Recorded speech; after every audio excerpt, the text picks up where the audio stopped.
Hi friends, welcome back to my channel. So ఈరోజు TET and డిఎస్సికి సంబంధించి కొన్ని సోషల్ ఇంపార్టెంట్ బిట్స్ చూసుకుందాం. So let's start. First one, సాంఘిక అంటే సమాజ అధ్యయనం అని అన్నది ఎవరు? JM Forester. సూక్ష్మంగా చెప్పాలంటే సామాజిక శాస్త్రాలు చెప్పిన విషయాల దర్పణమే సాంఘిక శాస్త్రం అని నిర్వచించింది ఎవరు? James high. సాంఘిక శాస్త్రం మానవ సంబంధాలను గురించి వివరిస్తుంది అని పేర్కొన్నది ఎవరు? జాన్ వి మైకెల్స్. చారిత్రక, భౌగోళిక, సాంఘిక విషయాల సంబంధముల మధ్య గల అంతర సంబంధ అధ్యయనం చేయనది సాంఘిక శాస్త్రం అని నిర్వచించినది ఎవరు? James hemming. భూగోళం, చరిత్ర, పౌరనీతి శాస్త్రం, అర్థశాస్త్రం మరియు మొదలగునవి వాటిలో కలిసిన సాంప్రదాయిక భూమికను సాంఘిక శాస్త్రం పూర్తి చేస్తుంది అని అన్నవారెవరు?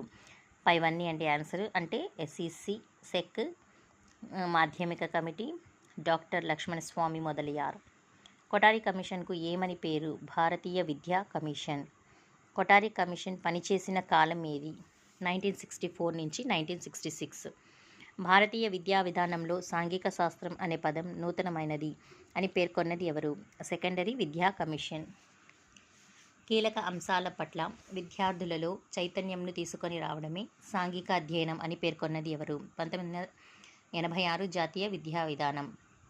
సో మానవుడి కార్యకలాపాలలో సామాజిక సాంస్కృతిక విషయాలను చర్చించేది సామాజిక శాస్త్రం అని పేర్కొన్నది ఎవరు?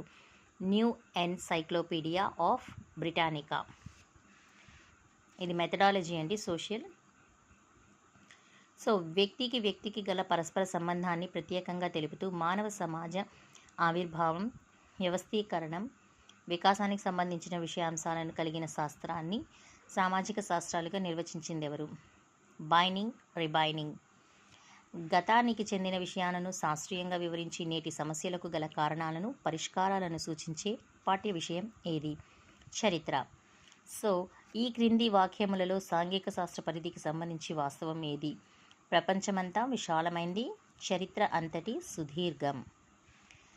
లాస్ట్, సాంఘిక శాస్త్రం వ్యక్తుల మధ్య, పరిసరాల మధ్య గల సంబంధ బాంధవ్యాలను అధ్యయనం చేసే శాస్త్రం కాబట్టి ఏమని పిలవడంతో అతిశయోక్తి కాదు. ఆన్సర్ మానవ అధ్యయన శాస్త్రం. సో మొత్తం ఇది 16 బిట్స్. ఇందాక నేను మీకు చూపించింది ఇవన్నీ 8+8 16 బిట్స్ అనమాట. సో చాలా ఇంపార్టెంట్. టెట్ అండ్ డిఎస్సి రెండింటికి ఉపయోగపడుతుందండి. కాబట్టి మీకు ఈ వీడియో నచ్చినట్లయితే please like, share and subscribe my channel and share to your friends also. If you need any subject videos you can comment in the comment బాక్స్లో ఉన్న comment చేయండి. మీకు ఏ సబ్జెక్ట్ వైజ్లోని బిట్స్ అవసరమో అది నేను పెడతాను. సో ఇంగ్లీష్ కానివ్వండి, సైకాలజీ కానివ్వండి, తెలుగు కానివ్వండి, సో ఇవన్నీ కూడా నేను అవైలబుల్లో ఉన్నాయి నా దగ్గర. సో బుక్స్ నేను డెఫినెట్గా మీకు వీడియోస్ని చేసి పెడతాను. Thanks for watching. I hope you like this video.